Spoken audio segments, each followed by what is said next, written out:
Hey guys, it's Jakins2-in-1 here, and here we are for part 2 of my Marvel Cosmic Hierarchy ranking. Yesterday, part 1 was released, and that was the first 20. Today is the next 20. Tomorrow is going to be the next 20, and then on Friday it'll be the last 20. And yeah, it'll be a fun ride, and let's get right into it. Starting at number 60. Number 60 on this list is Null, the God of Symbiotes. Now, Null was introduced quite recently in one of the Venom runs, and he was listed as the god who created all symbiotes. And he's the one that created All Black the Necrosword, which is Gore's weapon, and he was extremely powerful with it. He was able to cut off a Celestial's head. He fought against the Celestials. He came from the nothingness, but then he lost it in the new Venom storyline. And then he got wrecked by Venom by being pushed into a furnace. The writers created this character, and then they just horribly nerfed him in the very next issue. And that happened with Null.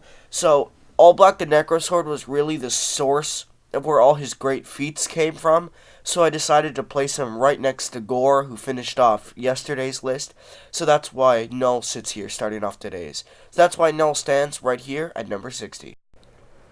Ranking right in at number 59 on this list is Catalyst. Now, Catalyst is a slightly obscure character. He doesn't actually appear in too many issues, but his abilities are stated that he can destroy planets and remake entire solar systems. And then I looked further into it, and he's actually a lot like Galactus, to be honest. But he's stronger than a base level Galactus, which in that I mean just eats planets. Like, this is the utmost, most basic. Like, you just walked into comics and you watched that horrible Fantastic Four movie. Like, he would be stronger than that, because he can, like, form, like, planets. He's kind of like a force of nature. But, like, actual comic Galactus, if you get to know him, he's much weaker than that. So that's why I placed him right here on this list. Ranking in right at number 58 on this list is Tyrant. Now, Tyrant is actually a creation of Galactus. He was Galactus's very first herald, and this is before Galactus was smart. He imbued, I'm pretty sure it's half or slightly less than half of all of his cosmic power into one herald, and that's Tyrant.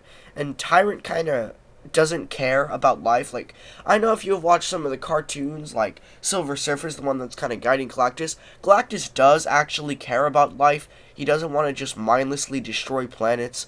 And Tyrant was the opposite. He actually liked killing innocents. So Galactus tries to stop him, and it's like they fight to a standstill. But Galactus is a tiny bit more powerful than Tyrant, which is why Galactus inevitably wins barely at the very end.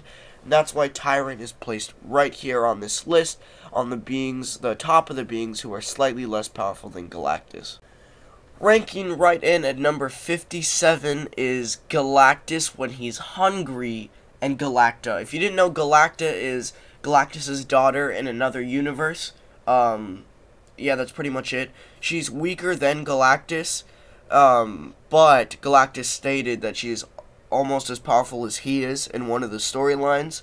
Well, just one. She appears in one comics. She was actually a gift to the fandom because Marvel put out a post saying, which of these nonsensical characters would you like to be put out? And Galacta was actually voted, and so they made a comic about her. But essentially, she's almost as powerful as an extremely weakened Galactus. And when I say weakened Galactus, you can already guess that there's going to be another version of Galactus on this list. By weakened, I just mean any time where Galactus isn't at full, totally strong strength like he is in the original Secret Wars, where, like, Galactus was so powerful he wouldn't even look upon the Earth's heroes. I'm talking about, like, anything weaker than the Galactus that you'll know as a true comic fan that's, like, really overpowered. Like, this one's the one that will just eat a couple planets. Nothing more, nothing less. This is the Galactus that would fight Thanos and, like, be actually wounded. That's the weakened Galactus I'm talking about, and that's the one that ranks right here. So, the Stranger was an interesting character to place on this list, because that's what he's a stranger, that's what he is. And it's a problem. He has very little feats, and when he does, they're minuscule, but his implied power is insane. So I had to turn to the most trusted comic source in the entire universe to answer my questions. That's ComicVine, and I spent probably 2 hours just going through forums and feeds and looking at scans, and I'd say he's roughly stronger than a weakened Galactus. His feats aren't too incredible. He was stated to be the fourth face of the Living Tribunal, but that was later retconned as he's a mirror. Like, it's a mirror of oneself. That was shown to She-Hulk in She-Hulk Volume whatever. I don't know, I'm sorry. But, so he's kind of just been thrown around all these years, but it's shown that he can kind of create planets a little bit and, like, change reality warp and all that stuff. Just like Galactus can, by the way, and everyone else that's been on this list so far, except for Null. And that's really it. He doesn't have a lot on him, but after a lot of debating and looking at it, I'd say he could beat a hungry Galactus, just barely, which is why he lands just above him right here on the list. Here at number 55, we have another one of those mystic team-ups that I made earlier. The first one was the Demons Below Dormammu. Now it's Shuma-Gorath and the 7 Octessence demons that aren't Sidorak. Because Sidorak is widely, by far, the most powerful of the Octessence demons. And so the other 7 are considerably weaker, and they're on the level of the likes of Shuma-Gorath. Now, before I get a bunch of hate saying Shuma-Gorath should be, like, number 2 to the one above all and stuff like that. No, okay? He was beaten by Doctor Strange. Not classic Doctor Strange, not anything. He's beaten by a modern Doctor Strange who was empowered by the Vishanti. And if you say, but he beat the Vishanti. No, the Vishanti couldn't take a form in the realm that Shuma-Gorath was in, and they were trying to project their powers from another realm. And their powers weren't strong enough once they were being projected. So, they sent Doctor Strange, who could just call upon their power, and he was able to quite easily beat Shuma-Gorath, actually. So that's why Shuma-Gorath is over here. However, his other feats and all that list him to be as powerful as the 7 Octessence demons, even though no one on ComicVine will admit it, because for some reason there's a lot of Shuma-Gorath haters and lovers, and so they kind of balance out him around the 7 Octessence demons, as I would look at it. So that's why they rank right here at number 55. The Vishanti slide right onto this list in the slot of number 54 because this is the part where they start to have trouble with the foes that they face. Like, the Vishanti can beat Shuma-Gorath, right? Despite what anyone on ComicVine will argue. But after that, nah, they're not really gonna do great against beings like Sidorak or anyone stronger than he is. The Vishanti even once stated that they feared Sidorak's raw power, so pretty much anyone besides that is just gonna stomp the Vishanti if they're fearing Sidorak already, so that's why they were easy to place right here at number 54. Surprisingly, this next slot does not go to Sidorak.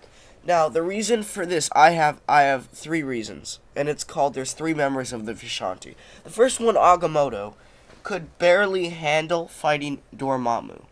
Okay, in one issue, he was stated that he beat Dormammu, but he was, like, wounded.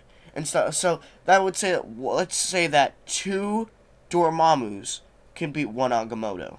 Now, Hogarth once stated that he was of the race of Shuma-Gorath, right? But he was one of the lessers of that race, right?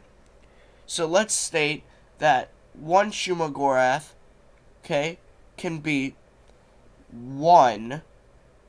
Okay, 1 Shuma-Gorath can beat 1 Hogarth, okay?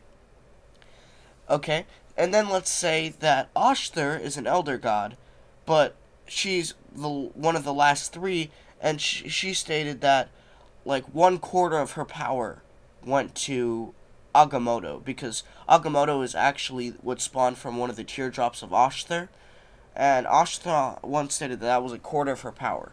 So, and she said that she's more powerful than Hogarth. So if Agamotto is able to take down 1 Dormammu, and let's say 2 Dormammu is too much, okay, if you do the math, you can say that up to 8 of Dormammu would probably be an ample challenge for the Vishanti to handle, okay? Well, what if I told you there is an entire race called the Faultine, and that's where this card comes in. The Faultine race, they're going to be weaker than Dormammu, because they're beings of pure energy. They have no real physical forms, because Dormammu was banished for seeking one.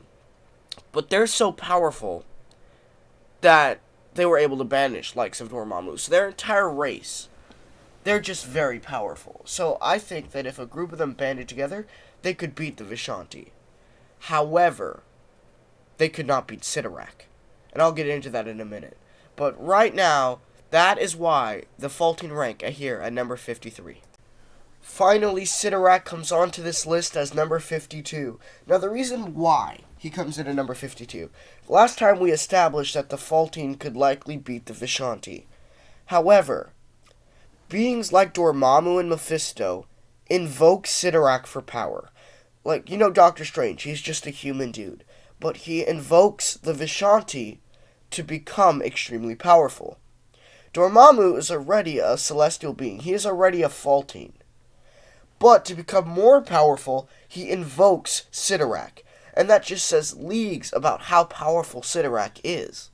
And if the faulting race would be invoking Sidorak for power, doesn't that show how much more powerful Sidorak is than the rest?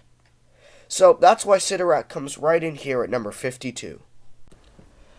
Era comes onto this list at number 51. He is the evil son from another dimension of Eon. Now, this means he is technically, if they were in the same dimension, which they're not, he would be the brother of Epoch. However, he's listed as being slightly less powerful than she is, because Epoch has had more time to learn the powers. Essentially, Eon was the first one, he was the father, and he was actually the child of eternity. And then and they get weaker over time. So his daughter was Epoch, but she got older and got more powerful. But then in an alternate reality, Eon actually had a son named Era. But Era is younger than Epoch, so he's weaker, and that's kind of why he places right here. Number 50 is Epoch. I know I just mentioned her earlier when I was describing Era. Yes, this is the sister I was talking about. She is slightly more powerful than her brother Era, but is less powerful than her father Eon. She took over the ability to watch time and space and give out cosmic bands, which is kind of what Eon did. And so now, and notice they're all timed, so they're more powerful as each one goes on. Epoch is next. So that's why she's number 50. Eon is number 49 for all the reasons I described in the last two. He is the child of eternity, and he was the original who created the cosmic bands, and he dispersed them, and he has cosmic awareness and is watching over time. And yeah, that's why Eon's number 49. Next. Coming in at number 48, we have the most powerful Titan in all of the Marvel Universe, and that is Chronos. Sorry, Thanos, but without the Infinity Gauntlet, you're no match for this guy. Here's a quick fun fact. His earlier name was Alars, and in Infinity War, the Red Skull, when he's calling out, says, Gamora, daughter of Thanos, Thanos, son of Alars. And Alars is not his father in the comics, it's actually Mentor, the leader of the Titan colony. But they changed it, I don't know why, but I'm hoping that somehow Chronos can come for Avengers 4, or Endgame, but I don't know. I'm getting sidetracked. So Chronos was actually subject to an experiment. He was working with cosmic energy, and his experiment exploded, and it destroyed his body, and it left his mind to form a consciousness, and he became the cosmic entity over time. Eon, that was previously sort of his job, but Chronos kind of took it over and became more powerful than Eon. However, he kind of lost to the Inbetweener when they had their very brief fight. It was close, but he still lost. So that's why he ranks right here at number 48. Predictably, at 47, we have the Inbetweener. Now, the Inbetweener is the servant of Lord Order and Lord Chaos, and he is, of course, in between the two of them. He serves them. He's kind of the speaker for the host of cosmic entities. He's the one that said, quick, Molecule Man's coming, let him pass. He's always the one talking. He's pictured as really big, although he should kind of be smaller. He's actually one of the weakest of the cosmic entities and abstracts. But here he is. He was able to barely beat Chronos. He was able to easily beat Galactus. And of course, he's going to be weaker than any of the kind of higher up cosmic entities. Like Lord Hate, or he's not even Lord Hate, Master Hate, Lord Order, like the Living Tribunal, definitely. It's just stuff like that. So he's stronger than everyone below him, but from here it's only going to get tougher. So that's why he ranks right here at number 47. Master Hayden and Mistress Love arrive right here on the list. Well, the reason why is because they're not as powerful as Lord Order and Lord Chaos. However, they've got to be more powerful than the Inbetweener. So, the reason for this is that the duality starts the kind of upper tier cosmic entities. Like, prior to this, these are kind of the moderate tier. But as soon as you hit kind of Lord Order and Lord Chaos, you're getting more and more powerful. And canonically, Master Hate and Mistress Love have always been shown to be weaker than Lord Order and Lord Chaos. However, the duality and Inbetweener almost lost to Chronos. So, like, there's no way he could beat the duality of Hate and Love. And so, that is the reason why they're sitting right here at number 46. And this also makes it really easy to guess what number 45 is. So, let's get right on to that. 45 is Lord Order and Lord Chaos, really predictable. So essentially, they are the balance of order and chaos in the universe. They have that one feat where they killed the Living Tribunal, but that was special. The Living Tribunal, the universe had just been born, so he was very weak, so they were able to easily kill the Living Tribunal. It was stated that as the universe's age goes on, so does the Living Tribunal. The multiverse was only like a couple years old. Like, it was just remade, so they were easily able to destroy this weakened Living Tribunal, like extremely weakened. So I gave him props for that, and that's why Logos is actually really far on the list. But just baseline Lord Order and Lord Chaos, I'd say they sit right here. Also, Ben 10, we're coming for you. You totally Alien X's duality thing. Marvel should have sued you a long time ago, bud. Like, if you look, it's exactly the same. Like, even the property, one's like angry and chaotic, and well, maybe it's more like love and hate, but still. And then again, it all ties back to the drama masks from ancient Greece. So I think it's an interesting concept of this duality between entities. And anyway, they're very powerful, and that's why they rank here at number 45. Now, number 44 needs a bit of clarification, okay? So for the Promeal Gods part, the Promeal Gods, if you didn't know, are actually this race of beings that were gods before the dawn of the cosmos, and they're actually Galactus villains. So 4 of them are able to take down a powered Galactus, right? But then he comes back at full power and is able to beat all of them, right? But it takes a lot out of Galactus, okay? So that's the first part. So Lord Order and Lord Chaos, if you didn't know, were actually beaten quite easily by full-powered Galactus.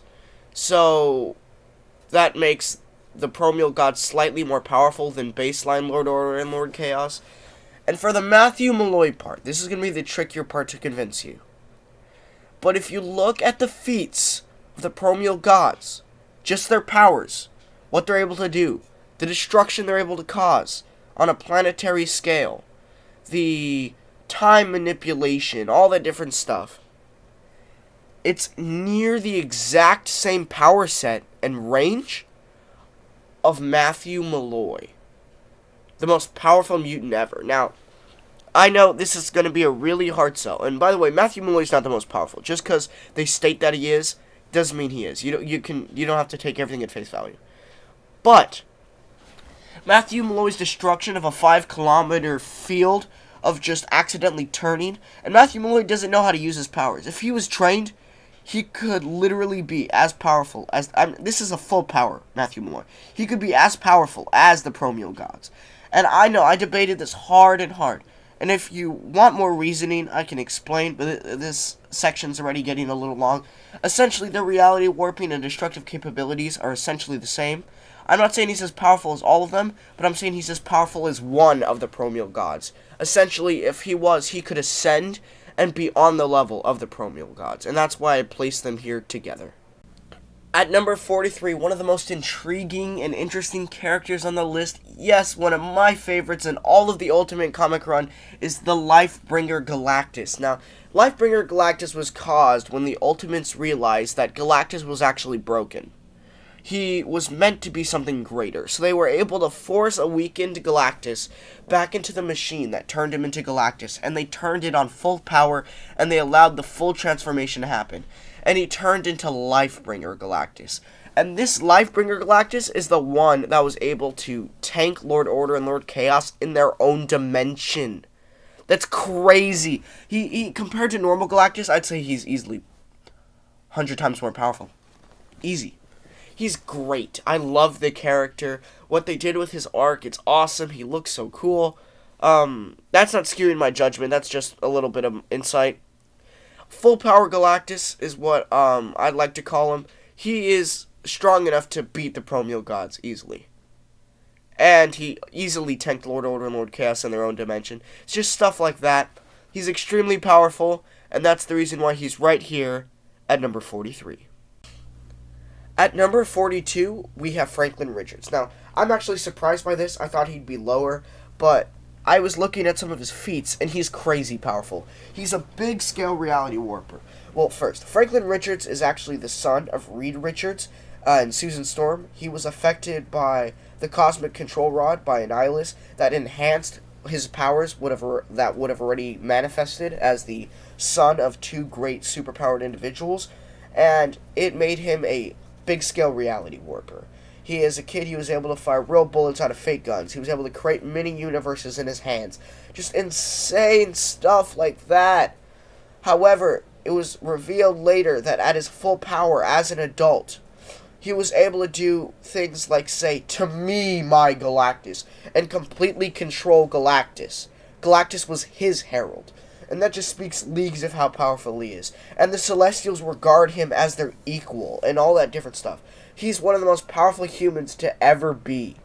And so that's why he ranks right here at number 40. Coming in at number 41, we have the Aspirins. If you didn't know, the Aspirins were first introduced in Marvel Boy number 2, where Tony Stark discovers the tale. He sees that the Celestials were once fighting a war with this race called the Aspirins, and the Aspirins built this machine called the God Killer, which was made to destroy all the Celestials. The outcome of the war was unknown, just known that the Aspirins seemed to have disappeared, and many Celestials died. But the Celestials ended up winning in the end. It is later revealed that the Aspirins are actually a rogue faction of the Celestials that are loyal to only the First Firmament. Now, the First Firmament was the first multi-eternity to come into existence. It is a big player in the Ultimate Ultimates, and it's what Galactus is actively trying to stop. He eventually is stopped, but we'll get on to more of that later. However, these Aspirins were actually able to hold off the Celestials for an extremely long time. However, it was stated they were weaker than the Celestials, and without the God Killer, their defenses were slowly failing. However, with the God Killer, it makes them an even match for the Celestials, and would be exciting to see more of them in the future. Finishing out this list today is number 40, which is the Celestials. Now, the Celestials are the ancient god race that are responsible for nearly all life in the universe that we know of. They plant their seeds and they become planets, and then new Celestials are born from the planets, and they watch over and they look at technological advancements to see if species are developing well enough. They are so powerful that the most powerful Skyfathers, all combined at their top power, are literally no match against them. Galactus stated that he was weaker than they were. Just so much power that the Celestials hold, and I don't really think I need to explain this one, because they are more powerful than the Aspirins, but compared to the things that surpass them after this, they just get gradually more powerful, and I don't think the Celestials can keep up with that. So I'm going to end this list today at number 40 with the Celestials. Thanks for watching that video. I really appreciate it. I hope you enjoyed the list, first of all, because I had a lot of fun making it. I put a lot of time and effort into this. If you have any questions about the list or any disagreements with me, please leave them in the comment section below. I'd like to have a conversation with you. If you want to know when the next one comes out, it's coming out tomorrow, and the next one after that is coming out the next day, which is going to be Friday. They're coming out daily, so please subscribe and ring the notification bell to know exactly when they're coming out. Please like the video if you enjoyed it, and you'll notice my profile picture is right up there in the center of your screen. Please click on that. It'll lead you to subscribe, and then if you're already subscribed, thank you so much. To the left is another video by me. It is going to be the one which is the list from yesterday. If you haven't seen that one already, go see it. It's just like today's, except it's the ones that are weaker than today's that came just before them. This is the top 81 most powerful in all of Marvel, so they'll be right there. And then to your right, I have Aki Dosto or Creep MC. They're both two friends of mine. Creep MC makes anime paint openings and memes, and Creep MC makes Fortnite tutorials and Minecraft tutorials. They'd both love it if you checked out your channel, and I'd love it if you do that too. Thank you so much for watching, and have a great day.